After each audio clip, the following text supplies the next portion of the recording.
Sim, senhoras e senhores, estou aqui no Link Podcast. Toda sexta-feira com Ricardo Ventura vamos trazer aquele assunto da semana que tem a ver ali, se a gente consegue justamente fazer esse link, por isso Link Podcast, com o entrevistado do dia. Então, fique até o final porque você vai ter grandes surpresas. E eu preciso identificar quem ganhou o livro. Sim, nós já colocamos lá. Se você for lá, você vai ver que eu identifiquei a pessoa que ganhou o livro. Lembra? Se você comentar depois que esse podcast for para o YouTube, eu vou sortear um livro meu. Eu já sorteei, tá lá o nome da pessoa, não lembro, uma falha minha, mas eu já deixei publicamente quem ganhou o livro e toda sexta-feira, quando você comentar lá no YouTube, você participa do sorteio do livro Introdução à Linguagem Silenciosa. E hoje vamos falar nesse Link Podcast. Sextou! O caso do Militão. Você está sabendo do caso do Militão?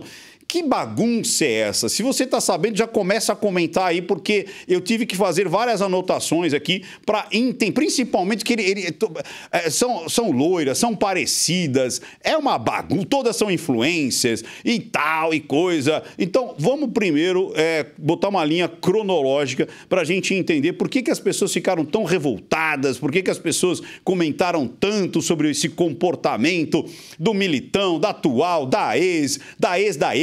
É uma complicação, mas eu vou botar os pingos nos is aqui. Então, quem que é o Militão? É o Éder Militão, jogador, zagueiro, e ele joga na Seleção Brasileira e em outros times também.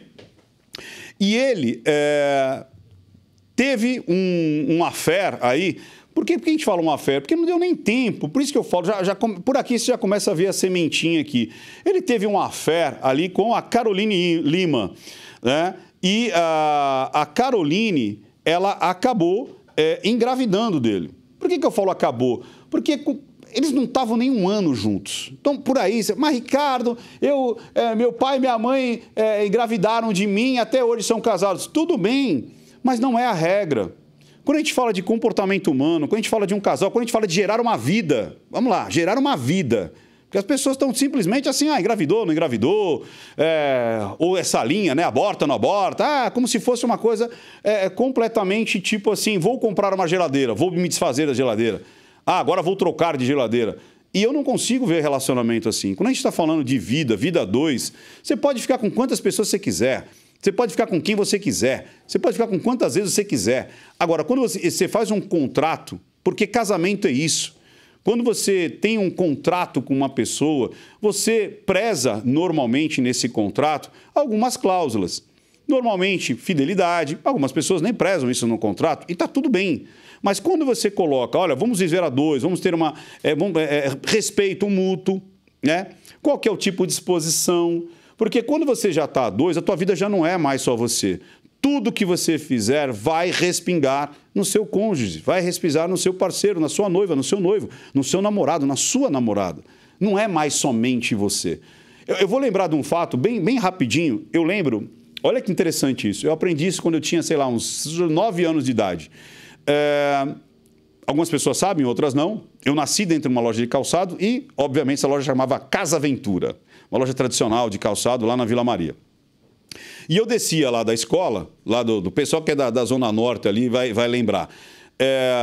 Escola São Teodoro Nossa Senhora de Sião. Ficava lá no morro, lá em cima. Aí eu descia e às vezes eu apertava a campainha das casas e saia correndo. Quem já fez isso aí? Pois é. E aí, um dia eu estava lá dentro da loja e meu avô estava lá, o patriarca, o cara que veio de Portugal, que começou tudo, aquela coisa toda. Estava ali do meu lado, aí veio um cliente, né, depois que ele fez a compra, falou assim... eu gostaria que o seu neto não apertasse mais a minha campainha. Aí meu avô falou assim, ele tem apertado a campainha? Aí ele falou, e às vezes eu estou trabalhando lá no fundo e tal, e às vezes eu perco muito tempo porque eu vou ver quem tocou a campainha. E uma das vezes eu vi que era ele e por isso que eu estou falando aqui com o senhor tal. Ele disse assim, pode ficar sossegado que ele não vai mais apertar a campainha. Aí meu avô me catou pela mão, levou até fora da loja, e falou assim, o que está escrito ali? Eu falei assim, Casa Ventura. Ele falou, então, as suas ações não são somente suas. Você recebe um nome, você tem responsabilidades. Essa loja aqui tem o mesmo nome que você. Então, quando você aperta uma campainha, não é só você que está apertando. Sou eu, é seu pai, é sua mãe, é todo mundo junto. porque as pessoas vão vir aqui e vão cobrar. Entendeu isso? Então, quando você tem um contrato, quando você tem algo que você leva junto com você, e eu levava o nome da minha família, eu tenho que prezar muitas coisas. E hoje em dia não tem isso. Por quê? O que acontece? A Tiffany Álvares, que gerou a Cecília, é Cecília, né, Ian? Cecília. E aí ela... Não é Cecília? Quem gerou foi a... Ah, é a Caroline. Desculpa, a Tiffany foi que é tanta mulher. Ian, é tanta mulher. Você queria ter tanta mulher assim na tua vida? Eu acho que não. Uma só dá confusão, não dá? A gente só tem uma, aí já dá confusão. Esse homem tem 257. Eu não sei como é que arruma tempo para isso aí. E aí, quem gerou foi a Caroline Lima. Então, a Caroline Lima, que conheceu ele, em pouco tempo ficou grávida, e aí o cara continuou vivendo a vida doidado. E ela começou a reclamar que o Militão foi visto com a Tiffany, a ex dele, em Miami lá e tudo mais. Por conta disso, o Militão processa. Olha que loucura, ele processou a mulher. Ele processou, depois brigaram aquela coisa toda. E tipo assim, vou processar você, Carolina, porque você está falando que eu sou mulherengo e tal, não sei o quê. E aí ela expôs que ela estava reclamando porque viu ele com a Tiffany. A Tiffany, por sua vez, processou. Uma processou a outra. É uma loucura. Todo mundo processando todo mundo e aquela loucura. Só que, para piorar, Ian, põe imagem. Temos imagens, Ian? Temos imagens. E aí, olha o que acontece. Na festa de aniversário da menina, que a menina, acho que agora fez um aninho, é isso? Fez um aninho, cara, agora fez um aninho. Imagina, aniversário de um aninho. Aí tá a atual, que é essa aqui, que é agora essa aqui é a Cássia. Cássia Lourenço. A Cássia Lourenço. Então, na mesma festa... Gente, eu tô muito velho. Depois eu vou perguntar para a doutora, mas eu tô muito velho. Porque na mesma festa tem a atual, festa de um aninho. Um aninho, não é? Né? Aí troca a camiseta para não ficar igual, né? O look. Aí tem a mãe da menina ali. E na festa, a mãe da menina... Aí começaram a falar da maquiagem. Tem aí... porque você fez uma foto como se tivesse apanhado, você está sangrando. Tem a foto aí, Ian? Vamos lá, olha lá. Aí, olha, o look de hoje, porque vai ter pau, vai ter guerra, vai ter briga, né? A Cássia Lourenço dizendo que talvez ia ter briga, porque ia estar todo mundo lá, toda a mulherada do homem. O cara tem um harém, né? O cara é quase um, sei lá, um Salomão, tem várias mulheres. Aí vamos ver a outra foto. E aí... Não, aí o look dela, começaram a falar, tá com o peito de fora. Gente, na boa, perto daquela mulher, lembra a funkeira lá que fez... Não tem nada. Aqui ela realmente está mostrando ali um decote e tal. Aí a mulherada também começa a pegar no pé, né? E aí, o que acontece? A dancinha. Põe a dança do acasalamento. E aí, na dança do acasalamento, que o pessoal falou, pô, que sacanagem. Olha aí, ele, que é o Militão, ele tá dançando com a mulher dele? Não, ele tá dançando com a mãe da filha, ou seja, a ex, aquela que rolou o processo, rolou tudo.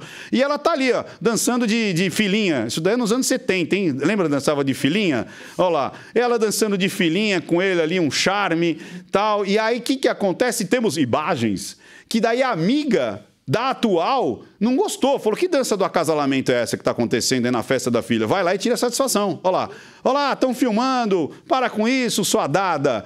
Enfim, conclusão dessa história. O que falta é responsabilidade. Essa é a palavra, responsabilidade. As pessoas, elas querem o bônus, mas não querem o ônus. As pessoas querem criar relacionamentos, querem se dividir adoidado, querem girar uma vida, mas não querem ter responsabilidade sobre o matrimônio, sobre aquela vida que você está gerando, e o respeito. Mas, Ricardo, tem que ficar para sempre? Não. Você quer terminar? Termina, então. Termina e começa outro relacionamento. E respeite os seus anteriores relacionamentos. Porque, senão, você vai cultivar tempestades. Quem planta vento, colhe tempestade, simples assim. Então não tem muito o que falar, não tem muito... E outra também, quando você se torna blogueirinho, as pessoas vão julgar a sua vida. Simples assim, as pessoas vão julgar a sua vida. Quando você deixa a sua vida pública, elas vão julgar. E principalmente quando você vende a tua própria vida. Porque quando você está na internet e você tem uma função de fato, ou você tem um produto de fato, as pessoas podem julgar pelo aquilo que você atua e não pela tua vida. E a maioria das pessoas hoje, os blogueirinhos, eles não têm um produto, não têm um serviço, não têm uma função. Eles terceirizam a vida deles com publicidades, com produtos de terceiros e também com a sua própria vida, com o seu próprio lifestyle. Então, na hora que você monetiza o seu próprio lifestyle, você vai ser cobrado por isso sim. Esse é o problema. Mas, dito isso, eu quero aqui já fazer o nosso link podcast. Sabia, Ian? Por isso chama link podcast. Vamos linkar agora essa história com a doutora Raquel Galinatti. Sim, ela é diretora da Associação dos Delegados de Polícia do Brasil e embaixadora do Instituto Pró-Vítima.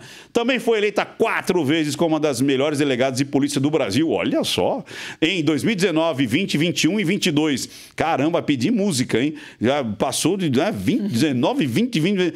Portal Nacional de Delegados. E uma das principais vozes da defesa das mulheres vítimas de violência. Então, com uma salva de palmas, que rufem os tambores, vamos receber a doutora Raquel Galinatti, delegada. Palmas todos, por favor, aplausos. Ian, aplaude aí também. Marcinha, vamos lá. Como é seu nome mesmo? Sempre esqueço. Reginaldo. Doutora Raquel, posso chamar de você? Em alguns momentos eu vou chamar você de você. Com certeza. Eu vou te chamar de Ventura, eu vou te chamar de você. Então, por favor, nesse bate-papo, tirar as nomenclaturas. Muito bom. Doutora Raquel, olha aqui, é Raquel Kobashi Galinatti Lombardi. Então, Galinatti Lombardi, você... Não, Galinatti é do meu pai, Lombardi é do marido. E Kobashi da mãe? É. Ah, então o olhinho meio puxado veio da mamãe. Da mãe. Eu vi você fazendo... Era moti que você estava fazendo? Moti. Não era? Moti. Era moti? É, toda feira tradicional, né, da comunidade japonesa tem um moti ali e eles fazem na hora para mostrar. Explica pra galera o que é moti. Moti é uma especiaria, né, faz parte da culinária, gastronomia japonesa e nada mais é do que um arroz amassarocado. Aí você bate bastante aquele arroz, pode comer assado, pode comer cozido. Só que dentro tem o quê? Feijão, né? Não, o moti não. O moti é não? só o arroz mesmo. E qual que é o que tem feijão? O feijão é um outro... Eu esqueci Você o nome lembra o da nome? comida. Esqueci o nome. É um outro. O feijão, ele tem uma farinha, uma massa. O moti não, é só o arroz É verdade, branco. é verdade. E é um bolinho branco que você pode colocar assado, pode colocar dentro do misoshiro, né? Que Moti é muito bom, eu gosto de moti. Você sabe que eu conheci a cultura japonesa por conta que minha irmã ela casou com o Hélio. O Hélio... os pais eram japoneses mesmo. Ah, que legal. Então eu convivi com isso desde os meus 7 anos de idade. Mas eu vou te falar que é difícil ter uma leitura da personalidade japonesa, porque eles não costumam demonstrar muitos sentimentos. Gosta, não gosta, o mesmo rosto, não demonstra também uma emoção exacerbada, nem uma tristeza, nem uma alegria. Então, eu acho que para você fica meio desafiador, né? Fica assim. Mas, assim, eu gosto muito, assim, da cultura, né, japonesa, muito, é muito rica. E aquilo que eu estava falando, né, tem muito da ancestralidade. Os antepassados, respeito aos antepassados. Eu achei bárbaro o que você falou. Você sabe o que você falou no início aqui do nosso bate-papo? Eu estava prestando atenção. O nome, isso para o japonês, para a cultura japonesa, pode ser motivo até de desonra para toda a família. Então, quando você faz os seus atos, você preserva não só os seus descendentes, mas principalmente os seus ancestrais. Os seus antepassados. Porque ali você pode ter a capacidade de manchar a honra de toda uma linhagem, né, da família. Então, foi bem interessante o que você falou. Bacana. E aí é que tem toda essa... E aí, doutora, quando a gente pega, por exemplo, um caso desse, você vê, é processo para cá, processo para lá, e no caso aqui, a gente está falando mais de difamação, ou então exposição, só que você pega casos aí extremamente importantes, contundentes, no sentido que não é só a honra, é uma situação de morte ou de agressão. Como é que você trata isso quando chega... Porque, primeiro, explica pra gente o processo, né? Então, a pessoa sofre ali uma violência. Ela vai procurar a delegacia, existem as diligências. Porque, inclusive, essa semana, estreou na Brasil Paralelo, inclusive lá comigo, lá eu fui uma das pessoas que levou essa história para ser reanalisada, que foi o caso da Maria da Penha. A gente não está falando da lei Maria da Penha, que eu digo até que é uma lei que salvou muitas mulheres, né? Mas a gente levou o caso da Maria da Penha como emblemático em relação a justamente como que a gente consegue comprovar de fato uma violência contra o indivíduo, não importa se é homem ou mulher, mas como é que é o processo, principalmente quando a gente fala da violência contra a mulher. Como é que é o processo? É bem complicado você falar e comprovar crimes, primeiro, que ocorrem na clandestinidade. Quando a gente fala de violência contra a mulher num ambiente que é doméstico e familiar, ele é um crime clandestino. Ele ocorre entre quatro paredes e muitas vezes só temos como testemunhas a vítima e o agressor.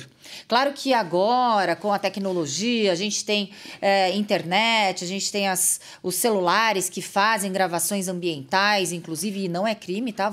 Se você faz parte como vítima dessa situação, você querer comprovar que está sendo vítima, mostrar provas documentais, sejam digitais ou não gravadas, você faz parte daquilo, não tem nada de clandestino e ilegal. É tipo assim, se eu estiver fazendo parte da gravação... Exato. Agora, eu não posso, por exemplo, gravar a Marcinha. Não, porque vou deixar aqui para gravar a Marcinha e o Ian. Não, aí é crime. É porque agora, putz, eu acho que a Marcinha ela faz um assédio moral. Ela faz mesmo, ela faz um assédio moral. Horizontal ou vertical? Ela faz um assédio. Ela me humilha. Aqui, ela me humilha. Então, eu posso colocar aqui, aí eu falo assim, então, Marcinha, como é? Bom dia. Eu falo, bom dia para você. Então, eu posso gravar isso. Com certeza. Entendi. Porque você é um interlocutor ali, você faz parte da cena, do ato. Claro que alguns juízes mais elásticos, né, com os criminosos, mais condescendentes com criminosos, tendem a, algumas vezes, dar mais garantias para os criminosos do que para as vítimas. Mas, em via de regra, se você é vítima... Peraí, tem juiz que diz assim, mas você gravou... sem o consentimento do agressor, seria isso? Não necessariamente isso, mas outros trâmites técnicos, processuais, que podem até, inclusive, ser caracterizados como...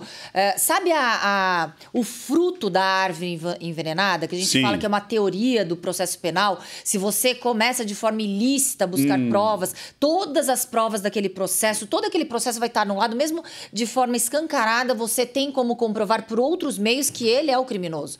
Mas então a gente tem técnicas, né, de interpretação. Claro que o direito não é uma matéria exata. A gente estava até conversando, a gente não consegue analisar o comportamento humano de uma forma exata.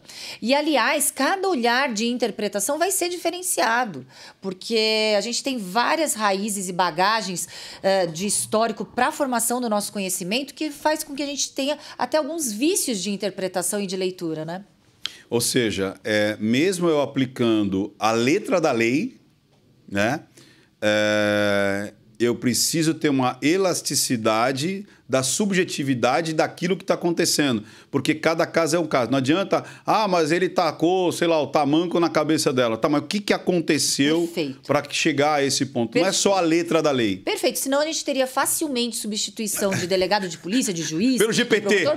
Chat GPT. Põe o chat GPT para analisar. Perfeito. Seria isso. E de quem faz análises comportamentais através de máquinas. Então, claro que a gente tem que ter vários fatores ali para que a gente possa ter uma tomada de decisão. Putz, então, nossa, isso é muito legal. Por quê? Não basta a pessoa ter o conhecimento técnico, ela tem que ter a percepção humana. Influencia isso, doutora? Principalmente. Tipo assim, Principalmente. Sabe por quê? Isso aí é outra coisa bem legal. O delegado de polícia, eu sei porque as pessoas brincam, não vai me prender, hein? Todo mundo tem nesse inconsciente coletivo popular que o delegado de polícia tem a principal função prender alguém. Não é. A nossa principal função, Ricardo, é descobrir a verdade possível dos fatos, para que ali a gente possa garantir a legalidade e a justiça em um primeiro momento, em um momento muito rápido até, porque a gente está falando de um dos direitos que devem ser mais preservados do ser humano, que é o direito à liberdade, tirando o direito à vida, mas a gente fala da liberdade.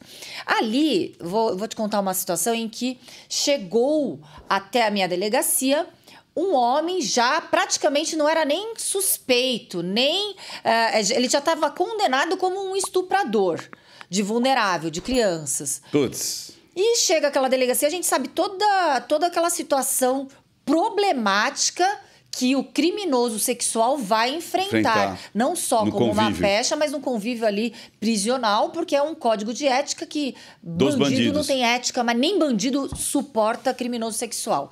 E ali eu falei, nossa, mas essa história não está batendo. Claro que ali, se fosse aplicar a lei, para mim, era muito mais fácil falar flagrante, prisão, vamos colocar ali como estupro de vulnerável, o juiz que se vire. Mas não, eu fiquei a madrugada inteira, chegou quase meia-noite, eu fiquei até quase 7 horas da manhã. E aí eu falei, gente, eu tô aqui no meu plantão, não tenho pressa nenhuma. Ou vocês começam a falar a verdade, porque isso não tá encaixando, ou senão a gente vai ficar dias aqui até descobrir, porque o flagrante tá ali, eu vou ter que resolver essa situação. Tava com as crianças ali. Qual que era a história? Bem rapidamente, a história era o seguinte. Esse porteiro, ele estava sendo acusado de estupro de vulnerável, como se tivesse apalpado ou tido atos mais contundentes sexualmente contra uma menina de 12, 13 anos. Tá, tipo, de repente ele introduziu mão, alguma coisa assim, dedo. E por que tudo isso? Porque essa menina estava com um namoradinho e tinham chegado 2 horas depois do combinado com os pais. E aí tava toda aquela galerinha, aqueles adolescentes ali nesse prédio, juntos falando. Acho que era como se eles quisessem criar um álibi, né? O porquê que eles chegaram atrasados de forma completamente criminosa, né? É ato infracional, porque o menor adolescente não pratica crime, é ato infracional, de uma forma completamente a praticar um ato infracional. Quiseram jogar a responsabilidade para não tomar uma bronca. E isso foi tudo falado em depoimento no decorrer desse plantão e nessa possível elaboração de um auto de prisão em flagrante que não foi. Foi instauração de inquérito policial para apuração, inclusive, da conduta dos adolescentes. E ali eles que resolveram falar que, na realidade, eles chegaram atrasados porque estavam ali procurando a menina. Na realidade, não, eram esses adolescentezinhos que estavam ali fazendo uma brincadeirinha entre eles. Não sei, eles não falaram o que eles estavam fazendo, mas fazendo algo que não era correto, porque se fosse, eles não estariam mentindo para os pais. Olha o grau de responsabilidade que um delegado de polícia tem. E, claro, aqui eu vou ter que falar que os policiais militares também foram o primeiro olhar também para me alertar. Tem boi na linha, doutora? Tem boi na... eles estão... Mas eles alertaram. Porque eles que chegaram na situação, eles que conduziram para a delegacia. Então, eles falaram assim, é bom a gente dar uma apurada de forma mais bem criteriosa. Se bem que todos os crimes, principalmente que envolvem situações graves, né, crimes hediondos, a gente tem uma cautela absurda ali. Crimes midiáticos. O que a gente não pode ter é a pressão popular para que a gente aponte um criminoso de qualquer forma. Isso faz com que muitas injustiças possam ser praticadas. Quando vem essa pressão da mídia, da sociedade. Principalmente quando tem crimes emblemáticos, por exemplo, né, o estupro, a pedofilia e tudo mais, querem que resolva rápido, né? Na hora. Então, peraí, deixa eu ver se o pessoal entendeu. Mas eu falei bem fácil, vai. Não, mas falou com cautela, inclusive. Aí, é assim, porque a minha função aqui é desenhar e explicar o desenho. Ótimo. Então... O que acontece? Vamos lá. A galerinha tava... ou melhor, vamos partir de frente para trás ou de trás para frente. Cadê a fulana? Por que vocês chegaram atrasados? Não, a gente chegou atrasado porque o Zé, o porteiro, estava mexendo com ela e a gente estava atrás e descobrimos... isso, mexendo. Nem falaram quais eram os atos sexuais. E descobrimos que ele estava mexendo com ela e tal. Ela estava no banheiro da portaria ali. E a gente descobriu ela lá, então... Foi o Zé. O Zé que é o culpado porque ele estava mexendo com a Mariazinha. Porra, peraí. O Zé estava mexendo com a Mariazinha? Aí os pais foram lá e, peraí, isso aqui é crime e tal, vamos chamar a polícia. Chamaram a polícia para pegar o Zé, o coitado que estava lá, que não sabia nem o que estava acontecendo. Ô Zé, vamos pra delegacia. Por quê? Não, você tava mexendo com a Mariazinha. Não, eu não. É assim, tá em testemunha aqui, a molecada toda. Agora os pais querem chamar. E aí chegou lá já com a alcunha de, pedófilo. De Jack. Molestador e tal. E como é que Jack, né? O apelido. É o Jack? É o apelido? Aquele criminoso sexual na cadeia chamado de Jack. E aí, como é que... Mas aí você solucionou. Teve inquérito policial, claro, porque a gente não resolve ali um ato de forma imediata e a conclusão... Meu Deus, mas claro peraí, doutora, mas calma. ele não foi preso em flagrante ali. Ele não ficou preso? Não foi preso em flagrante, eu não elaborei o auto de prisão em flagrante. Instaurei inquérito policial para que... Eu peguei depoimento de todos aqueles que estavam presentes, que foram conduzidos. Claro que as câmeras iam ser... ia dar continuidade dessas investigações completas, inclusive na responsabilização da denunciação caluniosa desses possíveis... Daí, no caso, não é um crime, é um ato fracional. Porque é menor. Porque quando é menor, mesmo crime. praticando uma situação, um ato que é tipificado previsto como crime, isso. A gente não fala que esse crime. menor praticou um crime. A gente fala que esse menor praticou um ato infracional. O que significa? Significa ser complacente, bonzinho, elástico com pequenos criminosos. É isso aí. Você fala que o menor mata e estupra alguém, é um ato infracional, vai ficar 3 anos. Gente do céu. A gente podia entrar nessa seara e ficar mais 5 horas. Vamos vir outra vez, a gente fala sobre isso. Mas vamos lá. Não, gente do céu. Aí é aquele negócio. Aí a gente entra com... como é que chama lá? A gente entra com pedagogia, né? É muito simples. Se você reforça o errado vai ser visto como certo. Se você não pune, como é que faz? Não pode punir. Então, se você não pode punir na cabeça da criança e do adolescente, ok, então eu tenho permissão para tal. É muito simples isso daí. E por que a gente está falando tudo isso, Ricardo? Justamente porque você falou. A nossa função não é estar ali não é de julgar. forma mecânica. Não, até a gente tem que ter um ato, né, deliberatório, decisório ali na situação.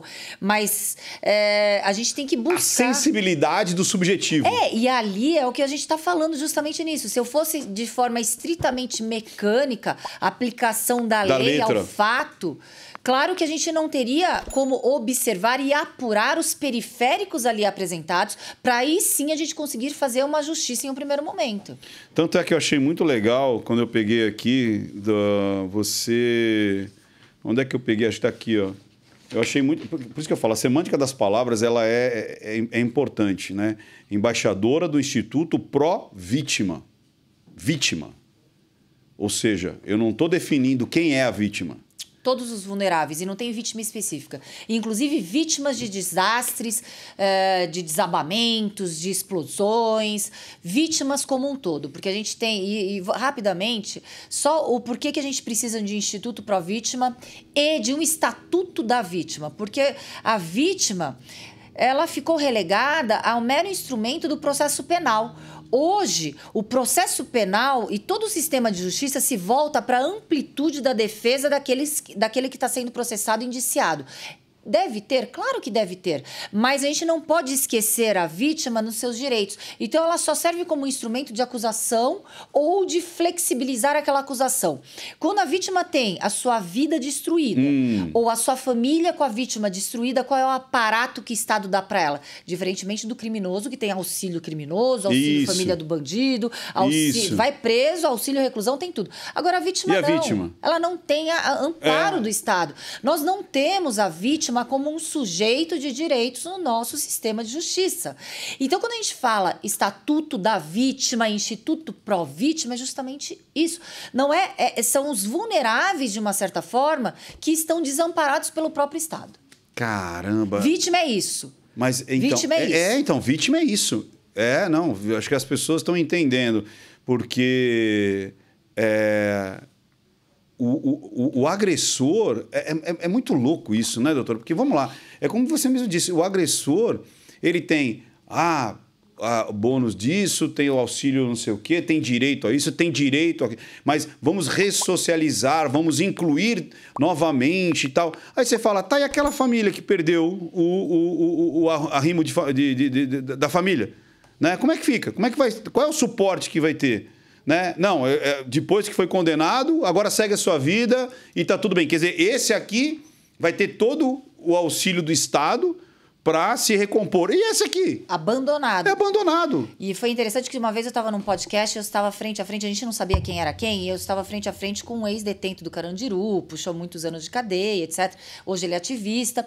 E ele falando vítima da sociedade, falando, não, pera lá, agora vamos parar. Vítima da sociedade é a vítima que tem a sua vida destruída involuntariamente, que aquele camarada optou por destruir. Agora você não vem falar, foi um latrocínio, latrocínio, foi um sequestro, uma extorsão mediante sequestro, com resultado morte, que ele é vítima de uma falta de estrutura social que desencadeou isso. Não, a vítima é a vítima. E eu já vi vítimas entrevadas em cama, já fui em hospital com vítimas que ali ficaram com a sua mobilidade motora totalmente prejudicada, que dirá de forma permanente. Eu não posso falar se foi permanente ou não, porque quando eu cheguei estava de forma temporária. Mas são situações que a gente lida com o primeiro momento do crime. A gente não dá continuidade, que daí é o processo, é a denúncia, o juiz.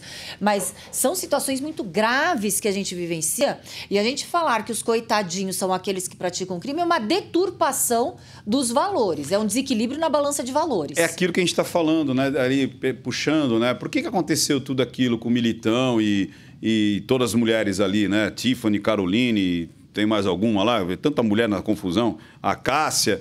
Por quê? Deturpação dos valores. Você sabe que não é mais crime. Deturpação dos valores. Não é mais crime esse lance do cara ter várias mulheres, né? Essas coisas ele pode ter. Ele não pode casar com várias, né?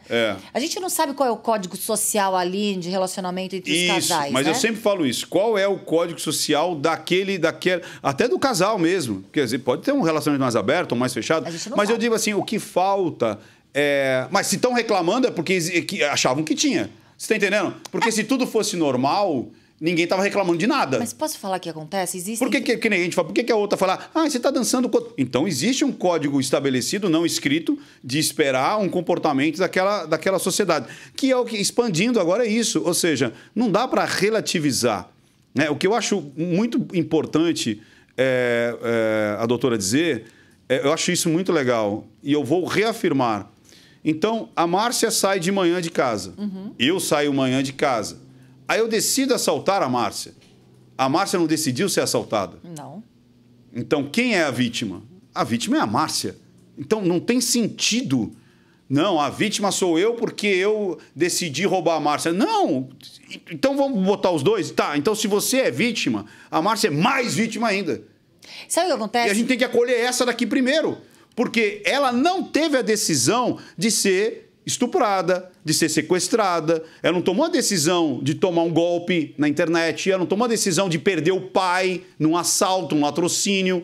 Ela não tomou essa decisão. Quem tomou a decisão foi o outro lado. Não, hoje eu vou sair para cometer um crime. Hoje eu vou sair para sequestrar. Hoje eu vou sair para roubar um celular. Ué... E, Ricardo, sabe como a gente consegue refutar? Porque, claro, que abusos contra os seres humanos, mesmo aqueles que são criminosos, a gente tem que taxar de ser humano, a gente não pode permitir. Tá na lei.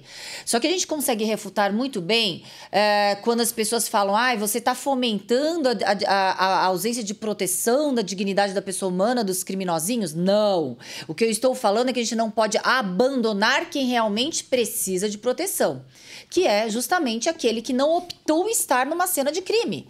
Aquele que não optou a prática do crime. E ali a gente vê assim, esse excesso de holofotes, né? Quando a gente fala também de policial. O policial ele tá fomentando a violência urbana. Não, o policial ele é um escudo entre o crime e a sociedade. Ele neutraliza a violência urbana. Então, assim, essas falas que você que tem um grande poder midiático de comunicação, e pessoas como você, eu vejo que você tem falado, sim, de uma forma correta. A gente tem que aproveitar mais para que a gente coloque as palavras adequadas para que essa deturpação interpretativa não fique permeando a sociedade. Exato, relativizando, trocando o significado das palavras, ou pegando... eu não posso nem entrar nesse mérito que, de novo, vai abrir uma janela absurda, mas é tipo assim... as pessoas estão sendo doutrinadas pela TV, tudo, TV, jornal, streamings, ou seja, seriados, novelas, sobre a realidade. Porque tudo que você põe em foco aumenta. Então, é aquela velha história. A gente vai entrar numa seara aqui, mas acho que dá. Vamos lá. Às vezes a pessoa fala assim, o policial é violento, porque você viu, apareceu lá no jornal, um policial dando um tapa na cara de um não sei o quê. Tá, quantos policiais tem em São Paulo? Você sabe quantos são? Eu não sei, 200 mil, 300 mil? Policiais militares em torno de 90 mil, 90 policiais mil. Civis em torno de 28 mil. Então, a gente tem em torno de 100 mil, não é isso? Somando os dois. Não, 28 mil não, desculpa. 42 mil... 28 mil, sim. Então, a gente está com déficit de policiais. Então somando os dois, dá em torno de... 120 mil, né? Aí a gente está falando de 100 e poucos mil. Quantos você como pessoa, você vê policiais cumprindo a lei e quantos você vê não cumprindo a lei? Então você, quando pega a exceção e põe foco e amplia, parece que aquilo é a regra. Exatamente. Aquilo não é a regra. Exatamente. Aquilo é a exceção. Exatamente. Então, a mesma coisa, se eu catar essa garrafa e jogar ela, né? Vamos lá, se eu jogar ela 1000 vezes aqui, provavelmente as 1000 vezes vai cair assim. Uhum. Aí uma vai cair assim. Ó lá! Tá vendo? Jogou a garrafa, ficou de pé. É claro, mas quais são as outras? A normalidade não é aquilo que se mostra muitas vezes dentro de uma ideologia para mostrar que existe o mau comportamento. Exato. Eu vejo muito mais, mas muito mais, 1000 vezes mais, policiais me auxiliando, me protegendo, né? Me assegurando a minha própria segurança, garantindo a minha segurança, né?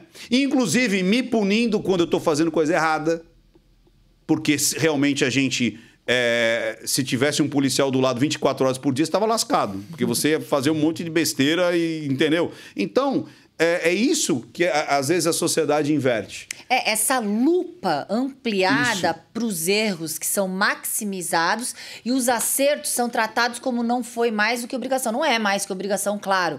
Mas quando se coloca como norte para generalizar toda uma instituição policial, um bandido que usa um distintivo, você não está sendo justo com os policiais. Porque aquele que pratica crime dentro de uma instituição policial não é policial, é um bandido que usa um distintivo. Doutora, olha que loucura. Minha mãe...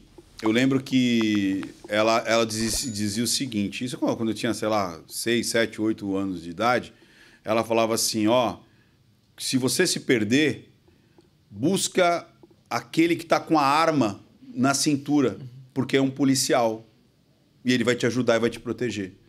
Então, olha a relação que eu tinha. A pessoa que tinha uma arma era do bem, era aquele que ia me proteger. O policial era o que me protegia. E até hoje é assim. É que nem eu falo, se a criança se perder, ela tem que identificar quem é o policial. Perfeito. Ela tem que identificar quem é o policial. Olha, aquele ali, então eu vou abraçar ele, eu vou grudar na perna dele e eu vou falar, me ajuda! Porque aconteceu alguma coisa comigo aqui. E ele ensinava muito isso. Então, é por isso que eu falei, é uma mudança de valores absurda. Mas, e os casos? Você pega alguns casos, teve alguns casos cabeludos aí, midiáticos? Midiáticos até assim, no comecinho, eu fiquei... Como assim no comecinho? Porque eu tenho 11 anos de carreira, só que depois do meu 4º ano, eu fui eleita a primeira mulher a representar os delegados de polícia no Estado, no âmbito do Estado. Então, a minha atuação não ficou na atividade fim, ficou na atividade institucional de defesa da atuação do delegado de polícia e da polícia. Entendi. E aí eu acabei 2 mandatos e nisso eu fui eleita agora no âmbito nacional. Então, por isso que eu estou na Associação dos Delegados de Polícia do Brasil. Do Brasil? Então eu não estou atuando numa delegacia de polícia. Eu estou numa atuação de preservação e defesa das nossas garantias e prerrogativas no âmbito legal, através de projetos de lei, defesa institucional, inclusive judicial. A gente tem várias atuações ali no STF para preservação das nossas garantias de atuação, né, como polícia. Não, porque tá cada vez pior, né? Tá cada vez pior? Tá cada vez pior. Você não pode fazer nada. Cada vez pior. Você não pode... Doutora, eu cansei. Não vou falar cansei, mas tomei muitas geral. Muita geral. Você aprontava, Você sabe que eu trabalhei no Vila Maria. Você falou Vila Maria, eu trabalhei lá no 19DP. No 19? 19ª? E ali já tive... Foi onde eu tirei meu RG. Meu RG eu tirei na 19ª. Na 19ª. Eu morava do lado da 19ª. E era bem quietinha a delegacia, né? Eu entrei lá em menos de... na Mambaí. Eu morava na Gávea. Era do lado. Fiquei ali quase um ano e teve um caso de trabalho escravo, teve alguns casos emblemáticos. Porque ali tem muita coisa de costura, né? Vila Maria tem muita... É isso aí, tem muita... É limite com a 5ª seccional, que tem o 81DP. Então, ficou 19DP e o 81DP ali, limite. Celso Garcia, né? Ali. Que é mais pra lá, né? Mais pro Belém ali. Áreas, Então... Mas e como é que a gente faz? Por exemplo, né? Essa semana aí teve 3 casos de agressão, né? O Felipe Prior, que saiu a condenação dele de estupro, que vai... acho que já estão pedindo... Como é que fala quando é... Não sei se é revisão ou segunda instância e tudo mais. Estão recorrendo, né? Estão recorrendo. Como é que... De novo, né? Como é que chega ao Prior aí? Como é que chega... Inclusive, eu fiz a análise dele na época. Ai, me fala, então. Faz a minha análise... Spoiler. Me dá um spoiler. Eu fiz a análise e, doutora, eu sempre falo isso. Né? Depende da análise. Se é uma análise que leva a crime, eu vou agora falar o que eu falo, e quando é uma análise que leva a posicionamento, sei lá, ideológico, social, comportamental, traição, você consegue bater o martelo e acabou. Quando é crime, eu sempre falo... o que eu vi e o que a polícia vai ver. Tá. O que eu vi ali? No início ele falava, não, não foi bem assim, não, porque essa menina, não sei o quê. Eu falei, olha, a menina ele conhece, ele está tentando sair da composição ali do dia, ele está querendo sair da composição que foi um sexo mais violento, e isso eu identifiquei. Eu falei, não tem como ele falar que não sabia, não se lembrava, porque ele está... Não, porque eu não lembro, tal, não sei o quê. Aí toda a linguagem... Você viu toda a linguagem. Às vezes é por corpo, às vezes é o ombro, às vezes é olhar, né? Dependendo da... E aqui, olha eu querendo interromper. E aqui, o que você observa? Não, eu não observo nada. Não, quando eu tô aqui... Quando eu tô aqui, eu não observo nada. O que você observa aqui da entrevistada? Às vezes a pessoa fica comendo... Olha lá. Ricardo, o que você observa da entrevistada? É legal você falar uma leitura da delegada. Qual é a sua leitura aqui? Não, porque de verdade... Tipo assim, às vezes a pessoa... É que nem, por exemplo, imagina... Eu vou ser irônico agora. Eu vou ser irônico. Eu me deu essa vontade agora, mas eu vou ter que ser... Não vou fazer isso não, que é muito pesado. Eu ia fazer uma brincadeira pesada. Mas vocês vão entender, meninas. Eu ia pegar um especialista feminino e ia falar, não é porque eu sou, vocês vão chegar e olha, como é que eu tô? Então é a mesma coisa. Não é porque, por exemplo, você é um psiquiatra, você vai chegar, eu sou louco, eu sou louco. É mesmo, o cara tá no churrasco, ele é uma pessoa. Mas não fica involuntário? Eu não consigo não olhar pra pessoa falando, o que ele tá mentindo? Não. A pessoa tá conversando comigo. Sim, quando você tá... Eu falo assim, do 0 a 100, vamos supor, eu tô no automático no 7. Sim. Mas se eu quiser analisar mesmo, eu tenho que parar para analisar. E não é o intuito daqui. Então, eu não vou ficar analisando. Mas tem coisa, óbvio, eu estou pegando. Eu falo assim, ela está lembrando, ela não sei o quê, está no diálogo interno. Isso incomoda um pouco. Isso ela tem mais... Ela está preservando alguns nomes. Eu tô... E você até falou, né? Você está preservando aqui. Você falou. Eu consigo pegar, assim algumas coisas. Até você está tomando cuidado demais ao falar, ao narrar o fato. Isso. Eu vejo você fazendo assunto satélite e tal, se afastando e tal. Então, isso eu consigo, já está no automático. Mas eu não vou ficar... analisando. Mas você que aqui que é a atração, mulher! Para! Ela tá me entrevistando. Essa mulher tá parecendo... O povo adora fazer isso comigo, né? O cara do polígrafo vem e me passa no polígrafo. O outro hipnólogo me hipnotiza. Agora a doutora quer me interrogar. A mulher tá me interrogando, Márcia. É costume. A mulher tá me interrogando. Olha aí. Eu só me ferro aqui. E aí você começou já, mas já tá, ó. Eu fico imaginando uma coisa. Você é casado? O meu marido também é policial. Então fica uma coisa, eu falei assim, Marcel, você nem vai começar aqui. Marcel, coitado do Marcel. Tipo, Marcel. Mas ele não é... Marcel... Minhas condolências, porque eu vou te o DR com uma delegada deve ser... Mas posso falar? Um porre, porque, pelo amor de Deus, essa mulher fica... Mas o que você achou? Dá medo. Mas ele, como policial, também, ele quer buscar o rabo, né? Ele quer perguntar. E aí? Ele quer fazer várias perguntas enviesadas. Eu falei assim, você para com isso. Você perguntou uma vez, você já perguntou. Então, fica aquela dinâmica, é involuntário. A gente já tá ali, inerente. Tem coisa, né? Que é involuntário. Mas o pior que eu senti... que sim, que ele estava envolvido no caso, existia sim, ele sabia que foi um sexo mais com pegada, mais com violento, mas eu disse, isso é até onde eu posso chegar. Agora, se isso é estupro ou não, se isso foi consensual ou não, aí as investigações que vão mostrar. Eu não estou, claro, investigando o caso, eu não estou na presidência, mas eu vou falar uma impressão que eu tenho. E aí a gente, mais uma vez, vai ter que resgatar toda a estrutura social que nós vivenciamos e evolução ao longo do tempo para que a gente possa caracterizar aqui como um crime. O que acontece?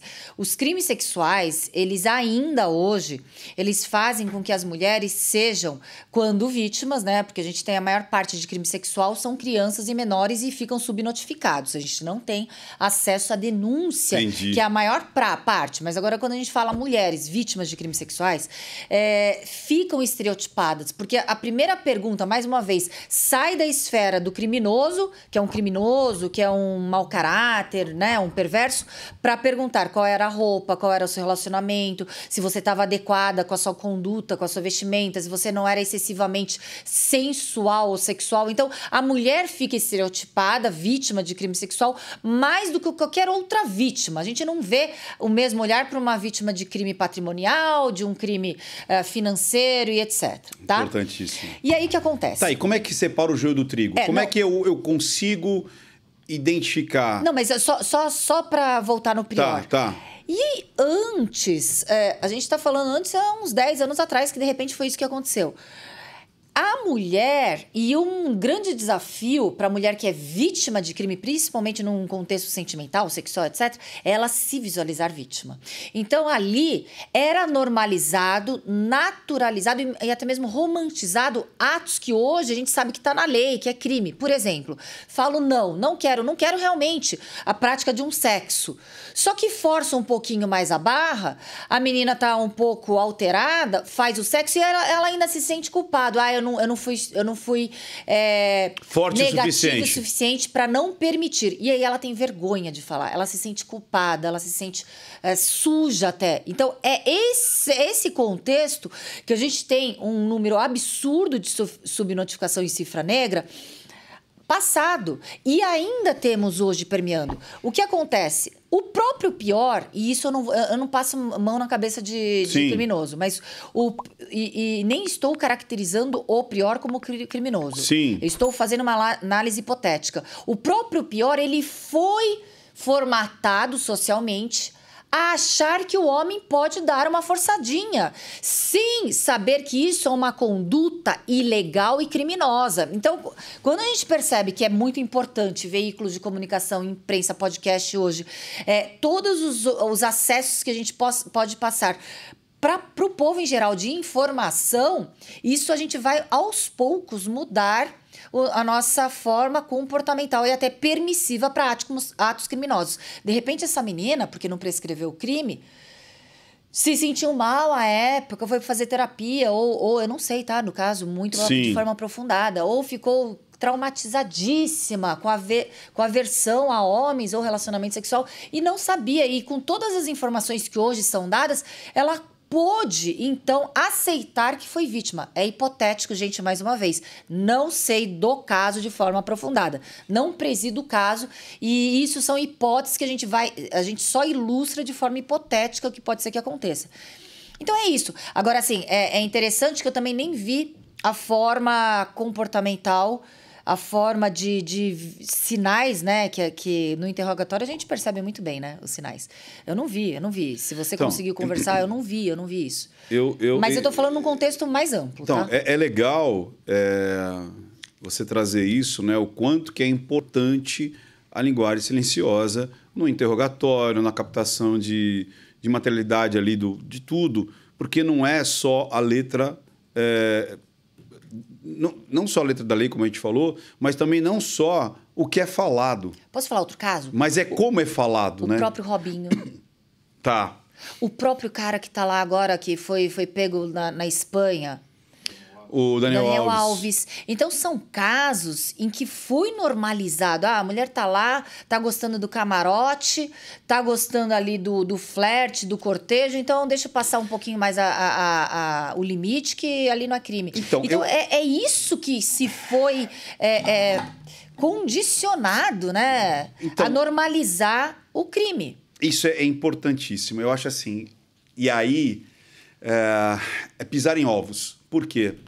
Porque quando a gente está falando pela internet, a gente, do lado de lá, você tem pessoas extremamente esclarecidas, você tem pessoas que têm um poder de cognição interessante, que consegue pensar fora do binário, que é tipo assim, ou é tudo vítima, ou é tudo agressor, ou se eu escolher um lado, o outro lado obrigatoriamente vai ter que ser, né? Então, e principalmente na violência sexual, a esmagadora é de homens contra mulheres. Mas tivemos oportunista, aquela Nájila do Neymar. Então, mas é aí que eu quero chegar, doutora. Como é que a gente vai separar o joio do trigo? É através... Porque criou-se esse chavão de a vítima sempre tem razão. Mas quem é a vítima? Era a Nájila ou era o Neymar? Neymar. Então, mas aí a gente fala, tá, então o Neymar tinha razão. Só que criou-se também do outro lado que quando a gente fala entre homem e a mulher dizendo que foi vítima, eu vou acatar o que a mulher disse e ponto. E isso é complicadíssimo. Porque quando a gente pega esses casos que escancaradamente você percebe que houve um abuso, por exemplo, vamos pegar lá, João de Deus, um abuso claríssimo, né? Até pelo poder pessoal que ele tinha, o poder religioso que ele tinha. Ou você pega outras pessoas que deixam ali... mas parece que aquele hoje... médico que fazia reprodução... Ou o Abdel... Abdel, acho que mais de, sei lá, 400 mulheres. Era um absurdo. Quer dizer, você vê que o modus operandi, inclusive, né, é muito parecido. É crime com assinatura. Exato. Então, primeiro, né, eu vou puxar para o lado comportamental. Espero que as pessoas entendam, porque quando você discute o caso, tem gente que não entende. Porque, assim, discutir o caso parece que você está tomando uma posição. Vamos lá. Existem... Concordo, existem homens que até hoje acreditam que têm o direito. Os caras acham que têm um direito sexual. Até dentro de casa. Tem que falar assim, amigão, até dentro de casa você não tem o direito sexual. A coisa tem que ser consentida com a sua esposa. Porque até dentro de casa você está cometendo estupro. Isso já começa por aí. Então, tem o cara que ele acredita que tem o direito. Por que eu tenho direito? Não, porque eu levei para jantar. Tem uns caras que... Tipo, pagou a marmita, vamos comer a sobremesa. Mas eu dei todas as condições e na hora de voltar para casa, no mínimo tinha que me dar um beijo, tinha que dar uma bolinada. Tem uns caras que pensam assim, não são poucos, não.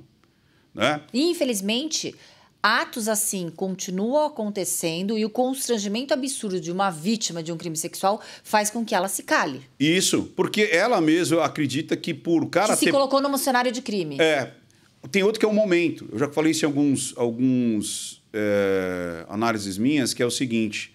A pessoa diz assim, pô, mas eu já estava no motel. Pô, mas eu já estava...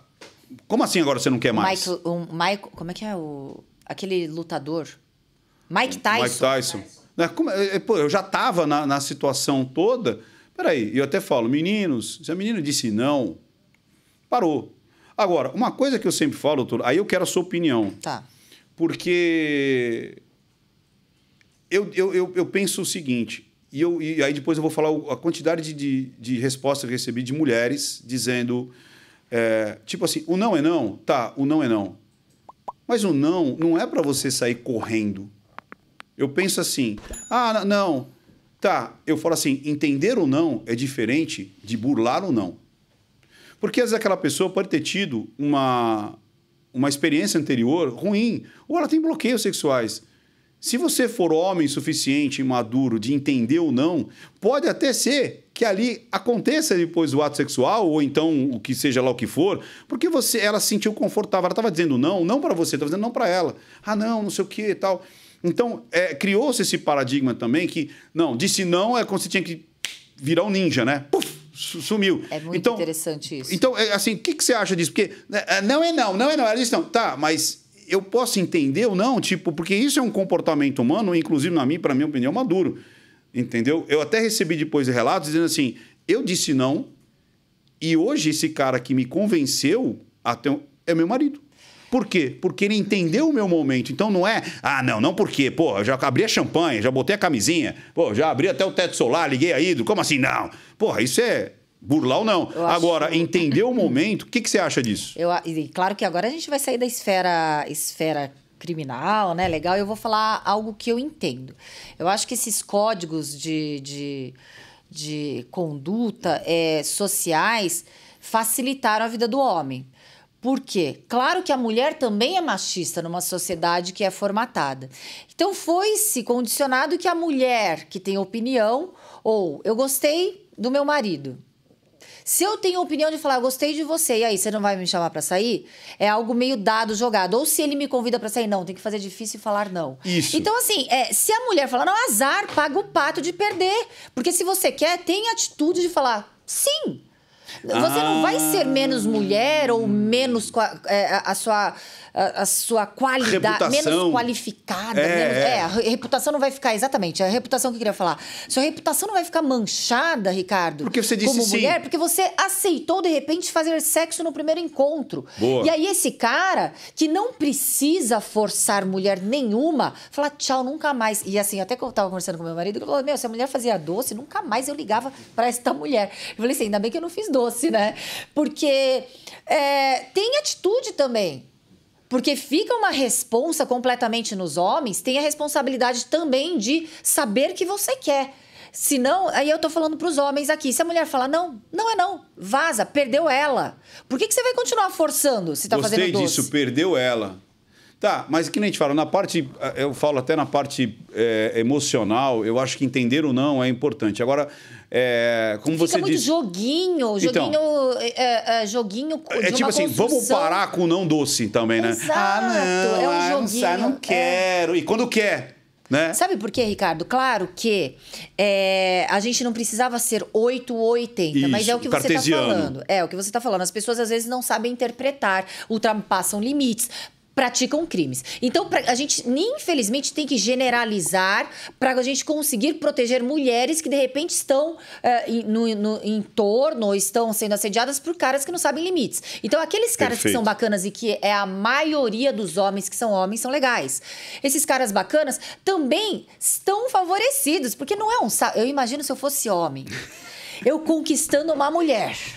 E aí, o homem, eu tendo que falar, e aí, vamos sair? Ah, não. Aí eu já ia falar, então vá. Então, paciência que você que tá perdendo o que eu vou proporcionar. Eu não ia ter paciência de ficar, não, mas só um pouquinho nada, entendeu? Então, assim, a gente quer oportunidade e direitos respeitados da mesma forma. Então, pare também de se colocar num papel de objeto a ser escolhido, objeto também a ser colocado como opção. Tem atitude. Isso não vai desqualificar, como é que você falou, na sua reputação. Então, mas eu entendo. Entende? Mas, não, eu entendo perfeitamente, concordo, assino embaixo. O que eu acho é que, de novo, a gente vai ter... Primeiro, eu achei muito legal você falar que a maioria dos homens são bacanas. Isso é importante. São. Porque, de novo, você pega os crápulas e acredita que a sociedade é feita de crápulas. E não é. Né? Como também não é... não tem sexo, não tem idade. É isso. Como também não são a maioria as mulheres que mentem. Não é a maioria. Perfeito. A gente vê isso muito. Oportunista mas a mulher tem em todos os lugares. A maioria das mulheres, elas entendem o não da conquista, né? Tipo assim, porque ela percebe que ela mesma fala não e ela fala, tá fazendo joguinho, não deveria fazer, como você mesmo disse. E também, a palavra, eu sempre falo isso, a interpretação.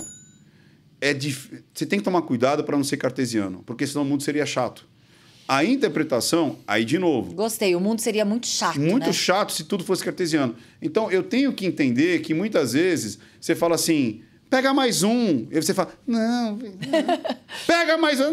Vou pegar, vai. Entendeu? A vida é assim. A gente foi ensinada não seja o primeiro, não vai pegar o brigadeiro. Então, quando vem para a nossa esfera mais íntima, a gente vai fazer a mesma coisa. Mas posso falar, isso é costume de povos também, né? Porque o japonês, ele é mais cartesiano, o alemão é mais cartesiano. Isso. Então, assim, eu não tenho muito problema de falar não, eu não tenho muito problema de falar sim.